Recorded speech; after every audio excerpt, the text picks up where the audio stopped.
We are very glad to host Anne Pettifor, distinguished economist, analyst of the global financial system, director of policy research in macroeconomics at Prime Economics, and author of several popular economic books here at Warwick Economic Summit. So good evening, Anne, and Hi. thank you very much for being here with us today.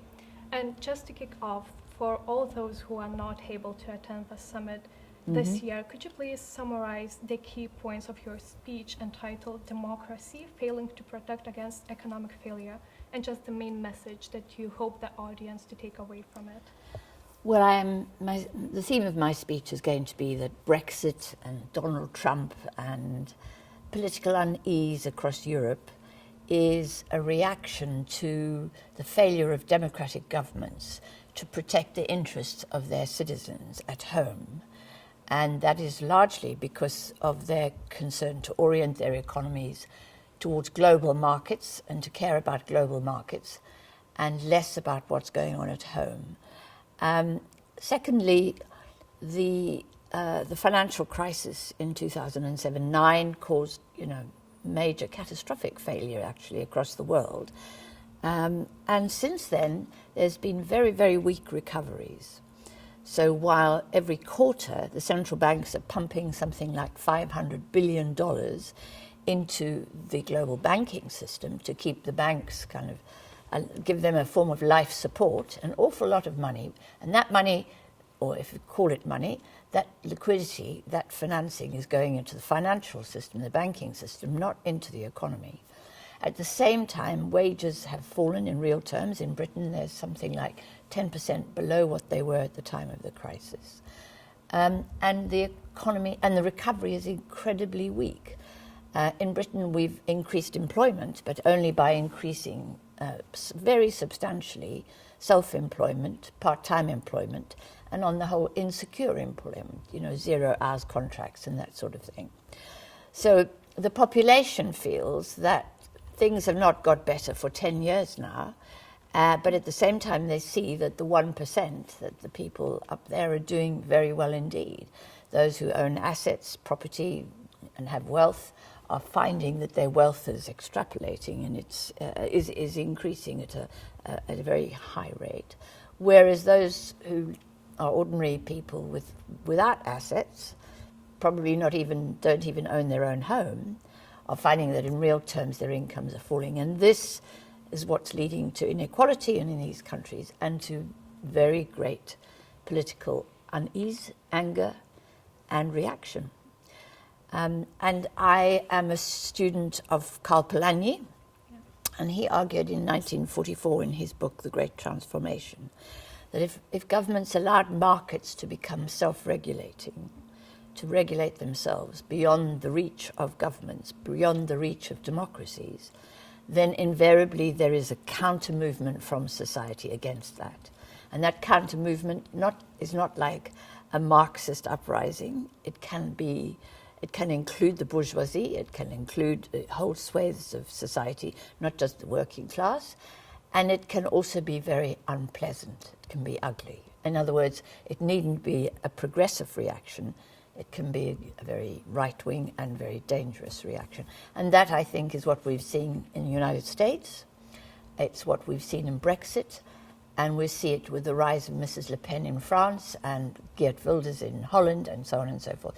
That's when society says, if you're not going to look after my interests, I'm going to demand, greater, more nationalism, more concern with the domestic economy.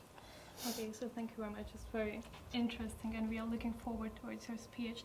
And it's interesting that you mentioned Brexit, Trump, Le Pen, and all those kind of people.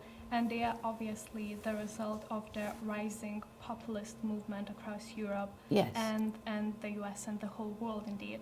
Yes. So do you blame economy and the liberal economic structures for the rise of populism, or are there any other factors into this equation?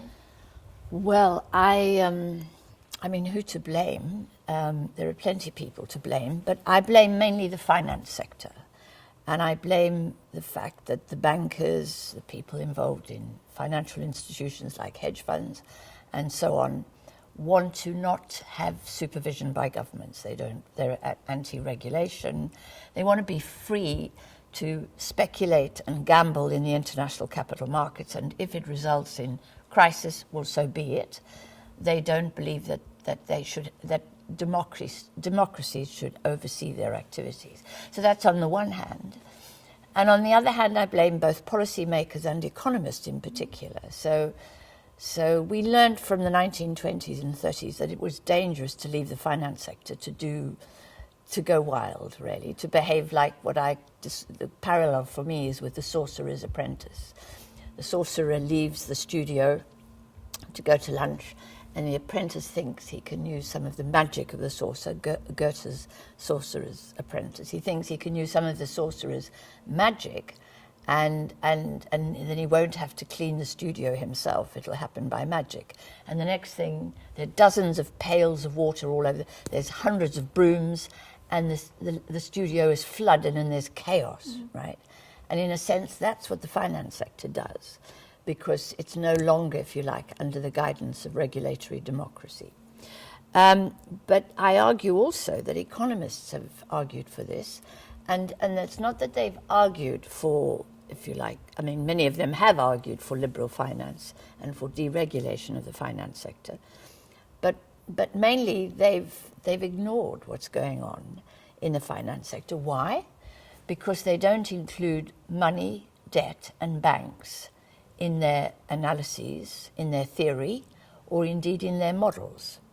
If you look at most economic textbooks, there's very little about what is money, debt, and banks. And we're all now waking up to the fact that economists don't understand money. And it's worse than that, because economists like Adam Smith regarded money as just a veil over the real activities of the economy. And then very well-known economists like Paul Samuelson said that money just added an obscuring layer across the real activity of the economy, which is equivalent to barter. So orthodox mainstream economists have tended to say money is not important.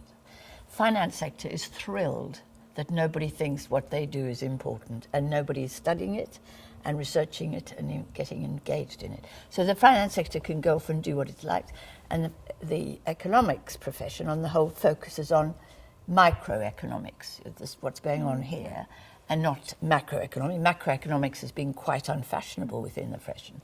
And so because they're so distracted by what's happening here, the finance sector has been free, if you like, to do as it pleases. So, and when the crisis came, the economists just shrugged their shoulders and said, nothing to do with me.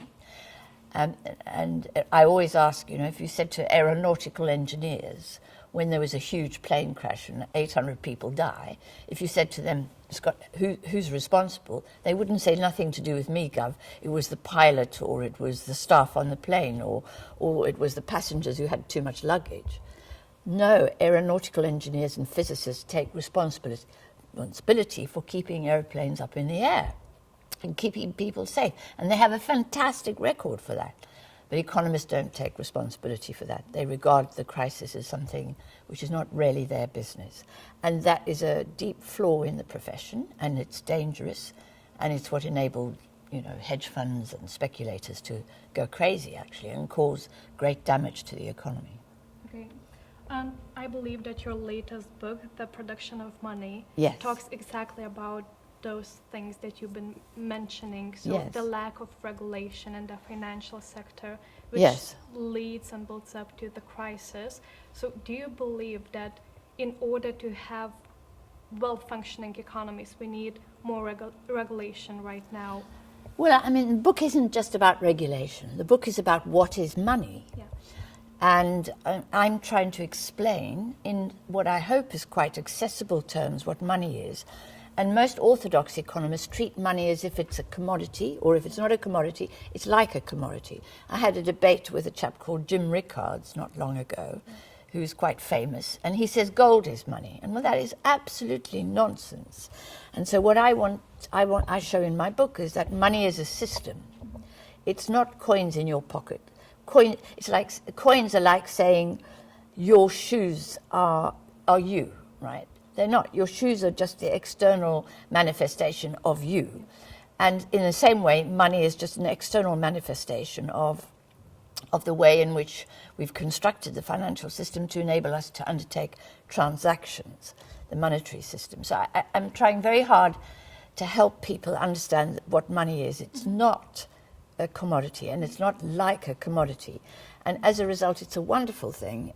It can be, we need never have a shortage of money, because money is a social construct, a man-made construct. And it enables us to do the things we can do. It enables us to undertake transactions. But and that there is the limits to our ability to undertake transactions are our own limits, whether we physically can, whether we have the brains to do it, whether we have the clean air to do it, whether we have enough energy to do it, whether, all of these are resources that have limits, but our capacity to deal with each other is not limited. And money is the thing that enables us to do this. It's a social relationship between debtors and creditors, between those with claims and those with liabilities. And that system, it's a wonderful system. I've worked in Africa where there is no monetary, in countries where there is no monetary system. And as a result, there is no money. And a monetary system consists in particular of the institutions that uphold money. So that includes the central bank, which only produces about 5% of the money supply, actually. And as I say, that's mainly for the banks. Then there is the criminal justice system and the judicial system, which upholds contracts. I promise to pay you, you promise to pay me. We sign a contract, but who upholds it? If you go to Nigeria, where the criminal justice system doesn't work very well, contracts aren't honoured. So that's a real problem. That's one of the reasons why they don't have a money system. And then there's the private banking system, which is responsible for 95% of the money supply. And they're the ones who provide credit and deposits in banks and so on. And then there's double entry bookkeeping and accounting system for measuring assets and liabilities. And all of these institutions make up our money and enable us to have a money supply. And if countries don't have such institutions, they don't have money. Okay, thank you very much. Those are very interesting answers. And just to end on a kind of different note, yes. I would like to talk a little bit about Brexit, yes. because I think that it's not excludable from any economic discussion. No. And what is your outlook for Britain, which will soon enter the negotiation period with the European Union? And you said that big money will be needed to steer the Britain through this rocky period. But despite that, do you think that the Prime Minister May's plan of creating a global Britain is a feasible one? And if so, and if successfully implemented, would Britain be better off outside the European Union? Yes. I personally don't think Britain's going to be better off outside the European Union. I think it was a very big mistake. I voted Remain, even though I'm very sceptical about the Eurozone in particular and the economics and the austerity of the Eurozone. But I think it's a disaster to lose partners and to lose a market which gave you easy access to a huge market. And it's also a disaster to lose an alliance which would place Britain in amongst Europeans who share a lot of our values. And now if we look at what's happening geopolitically, we have the United States on the one hand, where there is no health service and no maternity care and so on and so forth. And then we have China. And we belong to a block of quite progressive thinking, and we're leaving it, and that's a mistake, in my view. But the economic consequences, I mean, Britain will be able to do trade and undertake trade. We don't make enough at the moment. We have an enormous deficit.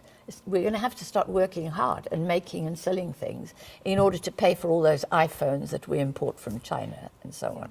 So that's going to be a problem for us. And we're going to have to face barriers as we trade and so on. So I don't think the outlook is rosy at all. I think it's going to be hard. And in addition, I've just been reading about the 60 billion euros that we have to pay, that we owe the EU, and who knows where that will come from and what it will be, where it will come from. But the really big issue is this, that Mrs. May, on the one hand, talks about caring about the left behind, but at the same time she says Britain is going to be global. And my view is that the government's orientation is to the global, right? And last week, I'd like to tell the story, last week a little tea room in a castle, I think it's called Highcliffe Castle, in Dorset, has been run by a British guy for about 17 years. He's run this little cafe and made a good business, and everybody likes his tea room. And then the council decided to put it out to tender as part of this new thing of we've got to tender everything all the time. And the tea room was purchased by a $14 billion behemoth, a company based in Philadelphia called Aramark. Now, the idea that this little British minnow, tiny little fish, can compete with this big global mobile shark, which is Aramark, is ridiculous. That's not competition. That's not free competition. That's slaughter, actually. It's economic slaughter. What's going to happen is that that man and his family are going to be left behind. They're the ones, and they'll get, I'm pretty sure the big global corporation's going to come in and say it's overstaffed and it's not efficient and let's get rid of this, that and the other. It's going to change. And the people who lose out from that are going to feel very, very angry. Now, Mrs. May says she cares about those people, but actually she cares more about these global corporations and their ability to move around the world without any barriers to mobility. And I think it's that divergence in her thinking. It's that kind of what's the word I want? You know, it's a twin track approach, which with really the emphasis on the global and not on little families in Dorset, and that's going to make people even more angry. So who knows, you know, what politically will happen if this gets worse. Okay, thank you very much for your opinions and your perspectives. Unfortunately, we have to end our interview. So right. Thanks again. Thanks, pleasure. Thank you. Thanks very much.